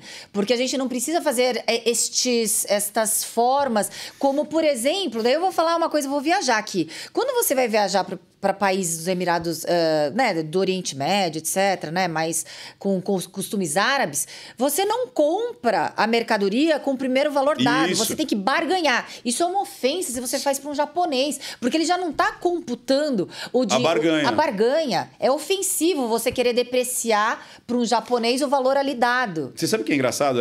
Eu tive aqui com o Puentes, né, Fábio Puentes, e ele disse exatamente isso. Ele falou, quando eu vou fazer hipnose em nipônicos, ele falou, não asiáticos, nipônicos e alemães, eu posso ser direto. Você pode. Agora, quando você vai fazer para latino, você tem que criar uma metáfora. Olha, estava você ali na praia, andando. E sabe quem é assim também? Agora você me abriu um insight absurdo. Português. O português, ele é extremamente literal. É verdade. Por isso que as pessoas falam, português é burro. Não, porque ele é literal. É verdade. Você fala com ele, aí você fala assim, você tem alheira aqui? Ele fala, tem. Não é um sarcasmo. A gente pensa que é um sarcasmo dele. Não é sarcasmo, é verdade. Ele é literal. E com ele também não tem essa. Eu tô treinando até uma galera em Portugal, não tem margem. É tipo assim, quanto que é o aluguel? 1.200. Se você fala 1.100, ele fala, estás a me ofender? É verdade. É 1.200. É verdade. E é um país que eu adorei conhecer. Então, eles são muito literais e não tem barganha também. Lá é muito... É tipo assim, ele coloca o justo, não tem barganha. E você até que não está acostumado, você pensa, nossa, que pessoa mal educada, pessoa né? grossa. E tem muitos casos assim, mas de verdade, você pergunta... Por exemplo, uma vez eu perguntei pro cara, você sabe onde é que fica o Castelo de São Jorge? Ele falou, sei. E não continua, né? E parou. Falei, mas você pode me ensinar? Posso. Agora, onde fica o Castelo de São Jorge? O Castelo de São Jorge fica ali, virando ali. Eles são muito literais. Então, é engraçado isso, né? Então, agora, a cultura latina traz isso pra gente, que é essa cultura da falsa modéstia, como a gente falou. Você quer mais um? Aí, não, imagina, não quero, já estou satisfeito. Aí, se ofertar mais um pouquinho, então tá. Então, eu acho que rola isso no relacionamento pessoal. Só que assim, é como você falou, você saiu da esfera... Você sai falando, não estou falando mais como a doutora delegada. Estou falando eu. Agora, quando você vai isso para a justiça, como identificar isso? Aí, a pergunta dos milhões. Como identificar quando realmente que palavra que seria bonito ali para a gente falar assim, a menina saiu com o cara, ficou brava com ele e agora vou ferrar ele. Um recharço. Se não é uma criminosa, né? Você não está agindo como uma criminosa falsamente imputando um crime assim, a outra pessoa. Tipo assim, não gostei e agora vou lascar com a vida dele. Tá querendo fazer revanche, né? Revanchismo, pronto. Como é que eu descubro uma menina que realmente falou... Ela deitou no travesseiro e falou, caraca, eu fui violentada. Vou denunciar. Para aquela menina que falou assim, poxa, eu achei que ele ia me apresentar para a mãe e passear comigo no shopping. Então, agora eu vou fazer o revanchismo. Como é que a lei consegue interpretar isso? A gente tem que ter um conjunto probatório para que tenha lastro, para que tenha robustez, para que a gente aponte o autor do crime e a materialidade daquele crime praticado. Muitas vezes, a gente sabe que por falta de materialidade delitiva ou cumprimento regral, porque não adianta você saber que aquele cara é o criminoso e você burlar a lei e de forma ilegal apontar provas para mostrar que ele é criminoso, porque o criminoso vai ser solto. E a gente tem exemplos recentes no país. Então, você tem que cumprir a lei, você tem que cumprir a regra do jogo para investigar. Para atuação da polícia judiciária, coletar provas, fazer a cariação, buscar ali os elementos de colidência, de confluência, a reconstrução dos fatos, a prova os vestígios, a prova documental, testemunhal. Claro que a prova testemunhal não pode preponderar por e tão somente. Tem que ter todo um conjunto lastro. E a gente tem hoje tecnologia para isso. A gente tem tecnologia para que a gente possa identificar aquele ato criminoso. O que acontece que muitos crimes ainda não são identificados é que a gente tem um contingente, uma falta de estrutura, aí é político, governamental, né, para poder dar estrutura para as forças de segurança. Aí é uma outra história que não é o que a gente está abordando aqui. Então, todo o know-how que a gente, como polícia, técnico-científica, polícia judiciária, para conseguir chegar e percorrer o caminho do crime. A gente tem o perfilamento, a recognição visiográfica, estou falando tudo técnica de investigação de polícia judiciária. Tudo isso a gente consegue, entendeu? Então é isso. E ali no meio do caminho, a gente já está treinado a saber que para você buscar a verdade, muitos obstáculos, inclusive mentirosos e oportunistas, estarão ali. Então a gente não pode estar tendencioso e por isso que eu falei, a gente não tem a obrigação de prender a qualquer custo, a gente tem a obrigação de buscar a verdade dos fatos. A gente não está ali para trabalhar para a acusação. A perita Rosângela, ela teve aqui há uns dias atrás, né? Umas semanas atrás, não foi? 2 semanas atrás. Ela é perita criminal? Da Polícia Civil do Estado de São Paulo? É a doutora Rosângela? Eu não conheço. É da Polícia Civil? É da Polícia Civil, não é? Ela é perita. Pode ser judicial também. E né? ela disse muito isso, né? Porque às vezes a pessoa acredita que a perícia ela está funcionando para um lado. Para a acusação. Muito pelo contrário, a gente atua para a justiça. Para a justiça. E aí é a mesma coisa, ou seja, tanto quem colhe, porque o delegado, ele que abre as diligências, ele que é assim... Preside. Ele preside. Ele dá comandos para linhas de investigações. E se ele quiser também, ele faz o interrogatório, porque o interrogatório seria do investigador. Do delegado. Aí é do delegado. Mas o investigador pode fazer perguntas também paralelas, tipo uma outra sessão, ou tem que ser na frente do delegado? Tem que ser com o delegado e ele pode, inclusive, dar mais elementos para que o delegado faça esse interrogatório. E quem escreve é o escrivão. O escrivão. Né? Então, mas tem delegado, tem colega meu que faz interrogatório. Eu não tenho essa habilidade. Eu não tenho essa habilidade de fazer interrogatório e eu mesmo consegui escrever. Consegui escrever. Datilografar, né? Porque exatamente isso. Então, às vezes as pessoas elas têm que entender que isso é muito legal, né? Que assim, a geração de provas é fria. Não é nem para um lado nem para o outro. Que é o que praticamente a gente viu no caso. Não sei qual que é a opinião. Aí é que tá, né? Às vezes a pessoa também tem essa confusão mental. A doutora tem a sua função como advogada e tem a sua função como pessoa. Não, delegada. Eu falei o quê? Advogada. Nossa, apesar de ser advogada também, você teve que se formar para ser... E tem o OAB também que está temporariamente, né? Então, vamos lá. Doutora Raquel tem um olhar sobre algumas coisas que eu vou falar aqui e também tem um olhar em cima como pessoa. Né? Quando a gente vê os fatos, como a gente mesmo estava dizendo, na produção ali, que nem Mariana Ferreira, né? Que acusou o Aranha, lá, acho que é o André Aranha, de estupro. Tudo que se colheu ali não comprovou o que ela disse. Mas não comprova a inocência também. Sim, mas o que a gente fala, né? O que a gente fala de inocência é no caso de a justiça consegue elementos para sustentar a tese da acusação? Não. Mas, obviamente, também você não vai poder condená-lo por conta de falta de provas. Então, é isso que eu falo. Muitos criminosos podem estar impunes por, dentro do jogo, das regras processuais penais e dentro da lei, não conseguiu obter o conjunto probatório que aponte a materialidade do crime. Não é porque, de repente, a conclusão é de uma não condenação que necessariamente aquele que está sendo apontado é criminoso. Erros processuais existem, infelizmente. Sim. Por isso que alguns inocentes... Para ambos, né? Alguns inocentes pagam ali acusações inexistentes e depois descobre. E mesmo assim, a indenização não vai ser apta a pagar. Mas eu acho que você quer abordar o tema da Maria da Penha, né? Também. Explodiu assim, de uma maneira mais contundente essa semana. Eu vi, inclusive assisti. E eu participei. Eu assisti a sua participação. Eu não vi. Eu não visualizei. Eu prefiro ainda acreditar no conjunto de provas, dados, do que em hipóteses.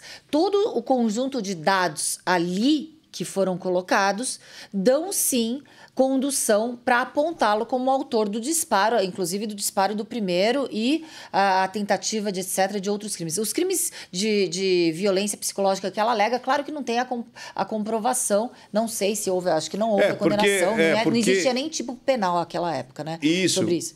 Mas assim, eu não vi... Você não viu ainda? Eu busco os furos. Eu não vi o furo que não dê para que a gente possa ligar a autoria do crime a ele. Então, mas você chegou a ver o Brasil Paralelo? Você viu? Sim, vi. Por exemplo, o caso da arma. A arma que estava em todo o processo, aí você falou da contaminação dali adiante. Mas eu queria o documento de que realmente foi uma outra arma. São várias hipóteses. Não tem ali. Não tem. Não, a arma que foi apreendida, a Taurus disse, olha, essa arma foi fabricada depois dos fatos. Não, a outra arma. A outra arma Então, não tem outra arma. Eles estão dizendo que aquela arma é a única arma. Mas então, o documento da arma que está nos autos é o documento que eles recebem como cadeia de custódia e entregam como se fosse... A arma que deu disparo.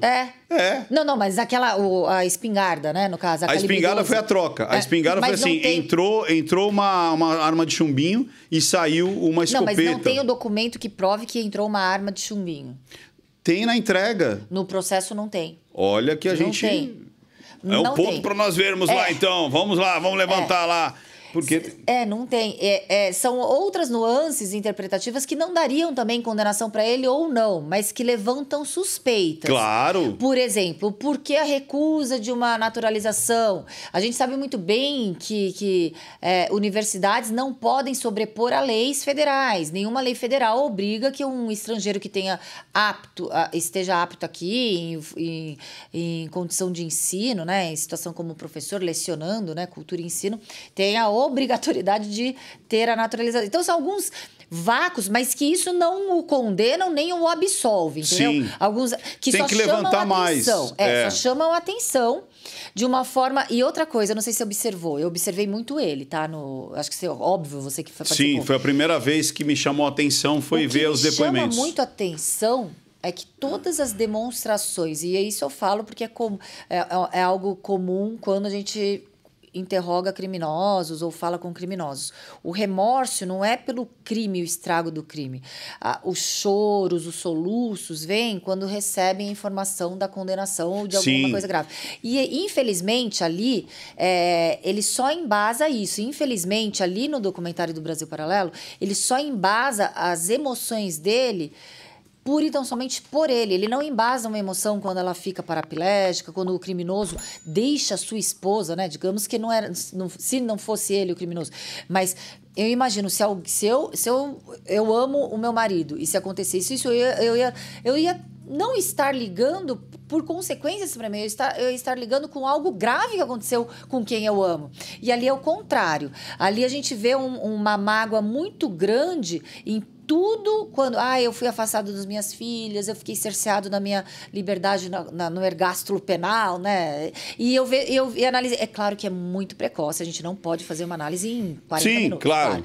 Mas o que me chama a atenção, o que eu ainda não obtive foram provas que desconstruam todo esse procedimento que foi feito na fase pré-processual, processual e na condenação. Eu acho que isso aí vai dar muito pano para manga ainda.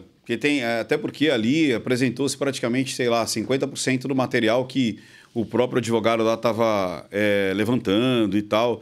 Então, até quando gravou na Brasil Paralelo, teve muita coisa que aconteceu depois. Sabe que eu queria elogiar, porque ali vocês não falam, ele é inocente. Sim, tanto é que a teoria 1 e a teoria 2. Vocês não falam, vocês colocam ali para que se suscite questões, né? São perguntas que ficaram abertas. Por que fizeram isso? Por que fizeram aquilo? Por que não levantou isso? Por que se falou isso em vez daquilo? Né? Isso é muito legal. E é isso que a gente tem que trabalhar o tempo todo na investigação. O tempo todo é a cariação de narrativas e a gente tem que saber que as narrativas em ambas as partes podem estar viciadas, ora pela emoção, pela emoção negativa de querer uma justiça a qualquer momento, ora pela emoção de querer se proteger de algo que foi feito. Então, a gente sabe que é assim que funciona, né? E, por exemplo, como é que, assim, de novo, a gente sabe que realmente, né, a justiça é cega, né? A justiça é cega, tem a balança, tem a espada. E a gente sabe que muitos casos, e de novo, a justiça não é perfeita, muitos casos, por ser extremamente no fio da navalha entre de quem de fato é a vítima, mas vamos falar de casos justamente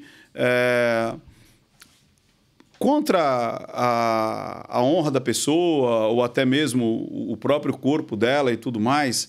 Algumas são muito sucintas, ou seja, são muito... por falta de provas, a gente não vai saber se a gente está falando de um Robinho ou uma Nájila. Você entendeu? Tipo, que eram... Casos perigosos, casos perigosos que você fica no limite... Não, e você percebe que chegou num ponto que você fala, opa, é robusto o quanto que um ou outro ali está mentindo. Mas é aquilo que a gente fala. Quando a gente tem, de fato, uma ação contundente, o que a vítima tem que fazer para ajudar a polícia? Entendeu minha pergunta? Tipo assim, cara, eu tô sendo violentado, eu tô sendo... O que eu posso fazer para ajudar a polícia? É bem interessante, porque você falou isso, eu estava até falando daquela pessoa que está sendo acusada, né? Eu já estou olhando... Você falou da vítima, mas eu estou olhando ali. Olha como fica muito claro. A gente sabe muito bem que oportunistas existem em todos os aspectos da sociedade. Então, sabendo que existem leis que podem proteger e leis que oportunistas podem se valer para falsas acusações, saiba muito claramente os limites e os seus atos. Por exemplo, se você está conhecendo alguém, você não conhece essa pessoa, né? Você está iniciando ali uma conversa. E daí eu estou falando da Nájila e Neymar. Por que você vai se colocar em uma situação extremamente vulnerável para que dúvidas possam ser suscitadas até de uma agressão sexual? Então, tenha mais... porque, assim, a gente sabe que muitas vezes as mulheres que têm mais medo dos homens pela força física. Certo. Hoje as mulheres... E as grandes vítimas de crimes praticados pela internet, pelo Tinder...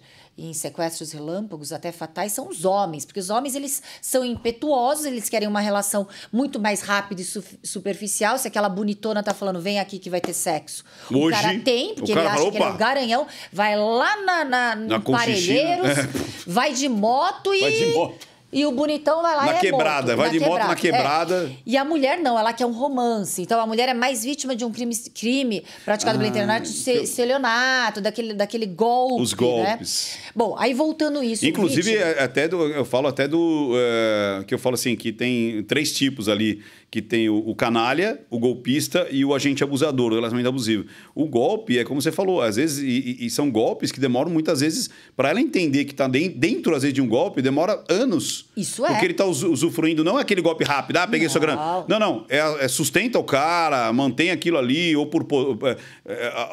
usa do seu status, poder. Seu sentimento, porque o estelionato é um crime demorado. Você tem que contar com a atuação da vítima para você concluir o crime. A vítima, ela tem que realmente acreditar em você. Então, como vítima, como se proteger? Isso. Né? De criminosos, de homens abusivos. É o primeiro limite, assim, não pague para ver a evolução de crimes.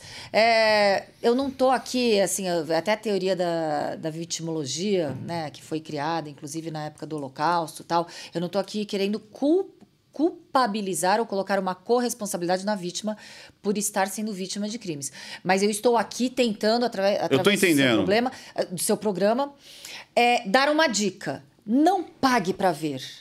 É tipo assim, não aceite a escala. Não aceite. Porque assim, você já está num relacionamento.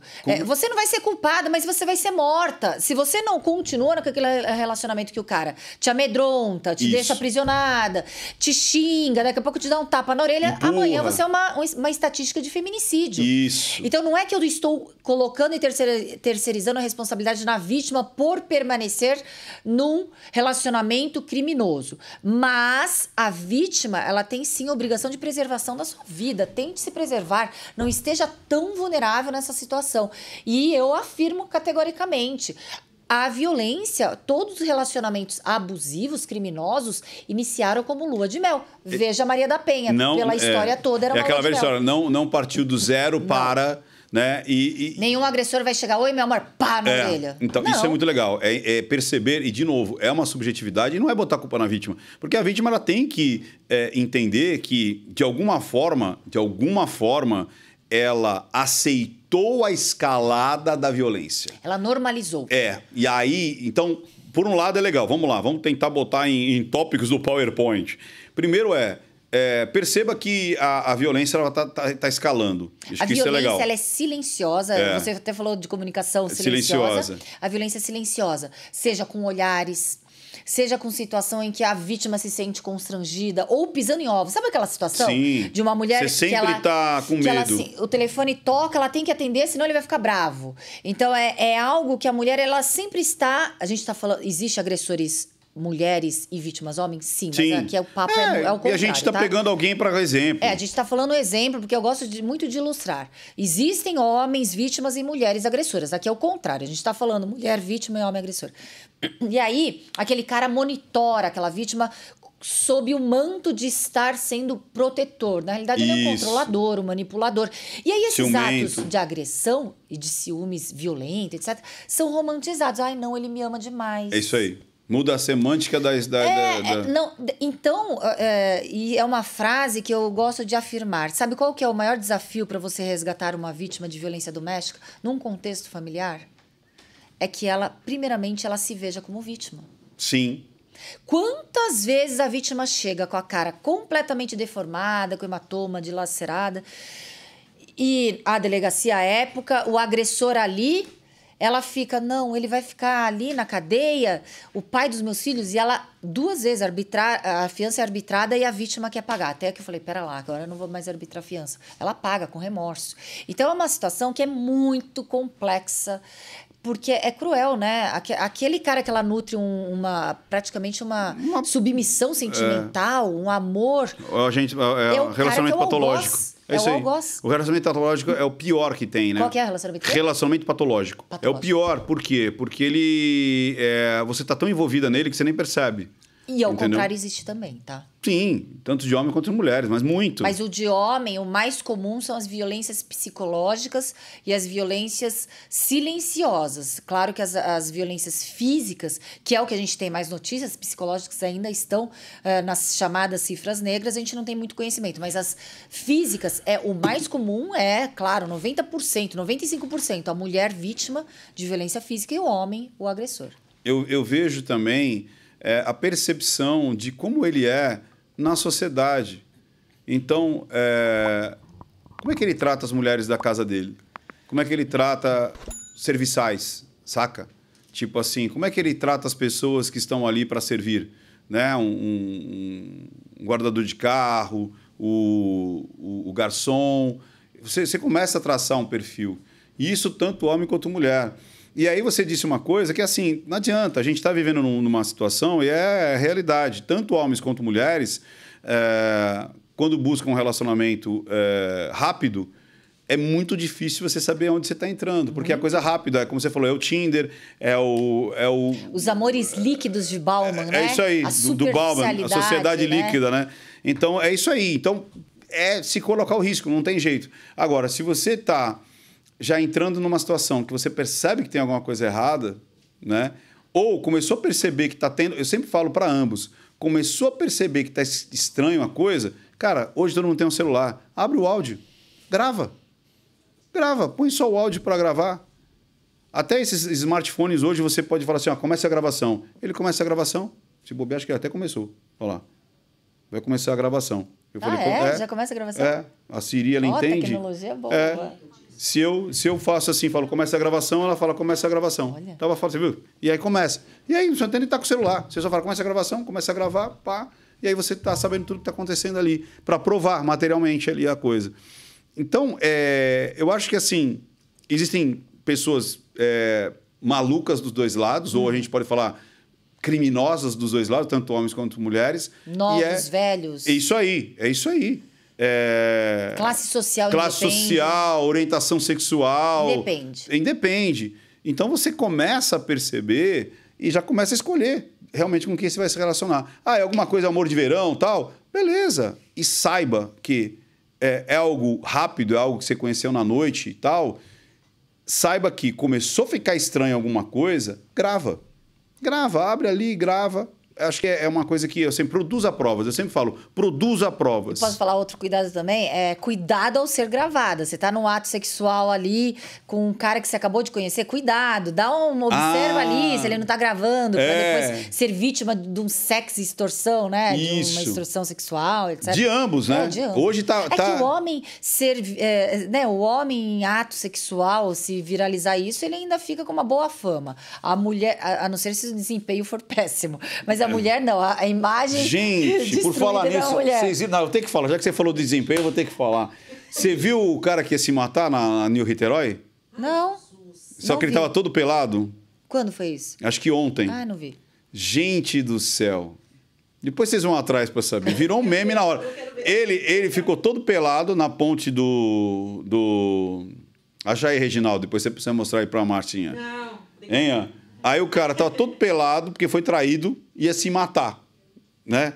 Só que depois vocês vão ver o que aconteceu o meme. Por quê? Porque os... Como é que... Pois é, mas foi uma loucura. Foi uma loucura. No fim, eu falei, ele vai entrar na Fazenda, hein? Record. Ele vai entrar na Fazenda, esse cara. Depois vocês vão ver por que ele vai entrar na Fazenda. Entrar na Fazenda? Não, eu que tô falando. Né? Eu já tô Seria legal no mínimo... Seria legal você na Fazenda. Não, eu não. Né? No mínimo, OnlyFans. Depois vocês buscam. No mínimo, esse cara vai fazer um OnlyFans. Eu tenho uma pergunta para a doutora. Por favor. O que aconteceu, inclusive ontem eu vi esse vídeo pelo TikTok. Diga lá. De uma moça que foi assediada no ônibus. Então vamos lá, para replicar aqui. Uma moça foi sediada no ônibus. Ela estava dormindo. Ela estava dormindo. Com o senhor do lado, o senhor idoso, apalpando. Ela acordou com o cara apalpando a... Então vamos lá. Uma moça estava num ônibus de viagem, né? Interestadual. Interestadual, né? municipal. Intermunicipal. Aí ela acordou com um senhor ali metendo a mão nela. Só que ela levantou, foi na frente do ônibus e gravou e expôs a situação toda no ônibus. E aí ela gravou e expôs. E pegaram um cara e tudo. Ele pode usar isso... A fato dela ter gravado, exposto ele na frente de todo mundo, ele pode usar isso como defesa? De jeito nenhum. Importunação sexual vai pra cadeia. Imagina, não. Só se não aconteceu, né? E aí que fica essa situação. Mas aconteceu, parece que ela conseguiu comprovar que aconteceu. Doutora, pergunta importantíssima. Vamos supor que esse caso ela acreditou, ou ela falou, cara, aconteceu alguma coisa aqui. Gravou, leva pra polícia. E não exponha na internet. Não é isso? Porque se eu exponho na internet e depois não pode reverter para você? Aí sim, daí ela pode ter falsa acusação, ela pode ser você entendeu o que eu quero dizer? Por crime. Mas parece ali, já teve o desenrolar, ali foi observado ali o sêmen na roupa, porque ele foi já diretamente, o motorista do ônibus parou numa porta de uma delegacia e ali houve ali o ato rápido. Mas é uma coisa que eu falo muito, tô correto ou não?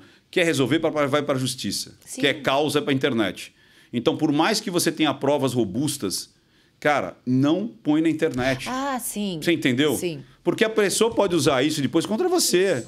Era isso, exatamente. Você entendeu? Pode usar isso contra você. Porque se não for, entendeu? Aí a reconstrução do dano da imagem é impossível, você entendeu? A indenização absurda, fora o crime, sim. Mas ali eu vi como um ato ali de pedido de ajuda, e não sei se foi ela que vazou, porque não eram as imagens dela, era uma outra pessoa gravando. Aí se é uma terceira pessoa, aí ela não tem controle do assunto, aí é legal. Uma última pergunta aqui, nós estamos quase terminando. Passou rápido, né? Passou muito rápido. Muito rápido.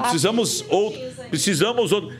Eu não entendo até agora o que é, na letra da lei, feminicídio. Por quê? Qual que é o barulho? Qual é o ruído que tem? Matou uma mulher, é feminicídio. É isso ou não? Eu acho que tem que ter alguns agravantes, tem que ter alguma circunstância. Porque hoje qualquer coisa é assim... matou mulher, feminicídio. É quase isso. É mais fácil eu falar assim, qual seria uma situação em que uma mulher não teria sido vítima de um feminicídio? Num crime contra o patrimônio, por exemplo. Num crime de gangues. Ela faz parte de uma facção criminosa que tem uma oposição a uma outra facção criminosa. Essas facções estão ali para executar o outro. Ela não está sendo morta pelo fato de ser mulher, um latrocínio. Seria um latrocínio. Não. Gangues, briga de gangue. Ou no caso que você falou do patrimônio, seria o latrocínio. Não está sendo morta pelo fato de ser mulher. Está sendo morta porque queria roubar o objeto com o evento morte, né? Com crime morte. Agora, o feminicídio é todo crime que a mulher é morta pelo fato de ser mulher, independente também de estar num contexto de relacionamento da Maria da Penha, protegida da Lei 11.343 de 2006. 11.340 de 2006. Ela é um contexto de ódio e misoginia pelo fato de ser mulher. E aí, Mas não entra num passional, por exemplo? Tipo assim, eu tava com a cabeça virada porque eu não consegui... Isso aí é num contexto doméstico familiar, né? Da 11.340 de 2006, que é a Lei Maria da Penha. Quando o cara não gosta de mulher e vai matar uma mulher, pode também ser caracterizado um feminicídio. Sim, porque eu, tipo assim, eu odeio mulheres. Aqueles que tacavam ácido em mulheres. Mas aí é a exceção da exceção do crime. Serial. Mas, por exemplo, se eu coloco, matei uma mulher, é feminicídio, se uma mulher matar um homem, é o quê? Não é nada? Não é hominicídio? Mas sabe qual que é a diferença? Mas por que ela tem uma... Eu vou te falar de forma muito técnica. Por que ela tem algo a mais para colocar? Eu vou te falar de forma muito técnica. Os índices de violência contra a mulher, eles não tinham como ser mensurados. Explodiram os feminicídios. Espera lá, de quando? Desde a sanção da lei. Antes, as mulheres que eram mortas estavam no mesmo bolo das estatísticas dos homicídios. É mais algo de classificação e de mensurar a violência e os crimes repartidos do que propriamente ter uma agravante, porque o homicídio com requinte de crueldade também vai ser qualificado e hediondo. Então, mas aí, por exemplo, a gente não tem... Estou fazendo advogado do diabo aqui. A gente não tem, por exemplo, então, uma mulher que mata um homem, estatisticamente, ele só está entrando no homicídio. Está entrando no homicídio. E aí eu não sei quem matou. Simplesmente morreu por homicídio. Então deveria ter interessante. Não, mas tem como fazer essa triagem, porque começou a ter uma confusão tão grande das mulheres no bolo ali dos homicídios, porque o homicídio é um crime mais de ímpeto. Ninguém sai de casa falando, putz, agora eu tô com medo que eu vou ser vítima de um crime de homicídio. Você sai de casa falando assim, eu posso ser vítima de um latrocínio. Alguém pode me matar para roubar meu carro, meu celular, meu tênis. Isso. O homicídio é mais uma briga de bar, é uma briga ali de nervosismo no trânsito, é algo mais pontual, não é premeditado. Pode ser que tenha? Pode, mas é algo mais pontual. E ali estava muito no bolo das mulheres que eram mortas pelo fato de serem mulheres. Sim. Não temos tantos crimes de mulheres que matam os homens pelo fato dos homens serem homens. Ou de mulheres que acabam matando homens. Sai nas estatísticas, dá para você verificar sim se foi uma mulher que matou, se já tem um contexto ali de morte, de seria execução. Interessante esse número, né? Aí eu acho que só corrobora que as mulheres são mais vítimas que os homens.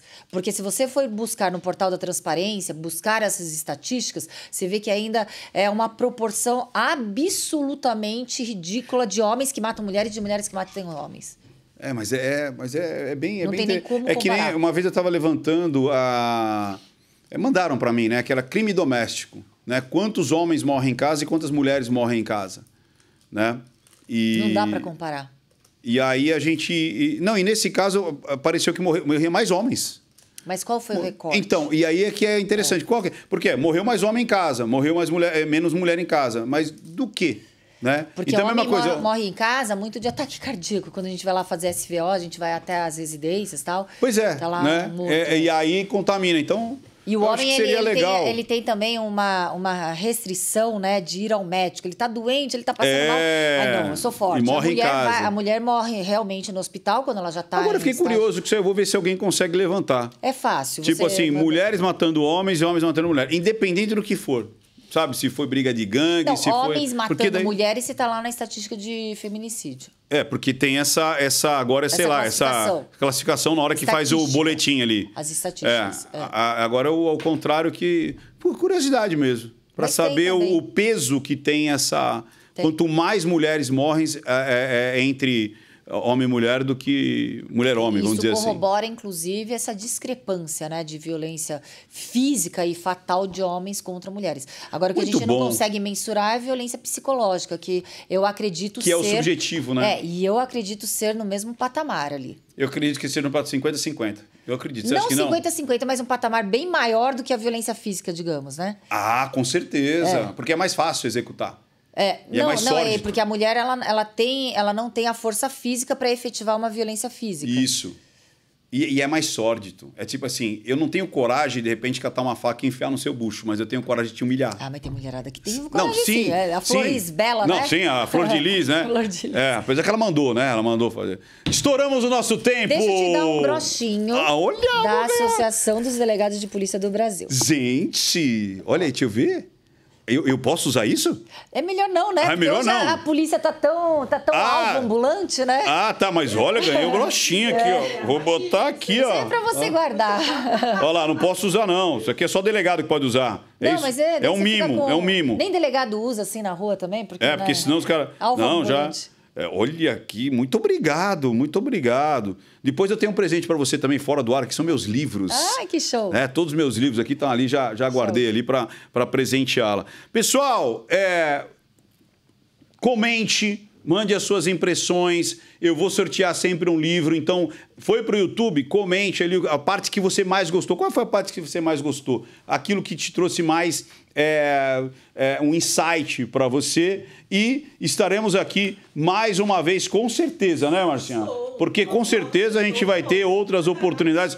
Doutora Raquel, muitíssimo obrigado e espero vê-la outras vezes aqui no Link Podcast Sextou. Muito obrigado. Eu que agradeço e me chame para temas polêmicos também, porque hoje a gente falou de mais ou menos polêmicos, né? Muito bom, muito bom. Então é isso aí. Honra. Muito obrigado. E lembre-se, em sorteio do livro, para quem comentar, eu vou mandar sem custo nenhum para tua casa. Até mais.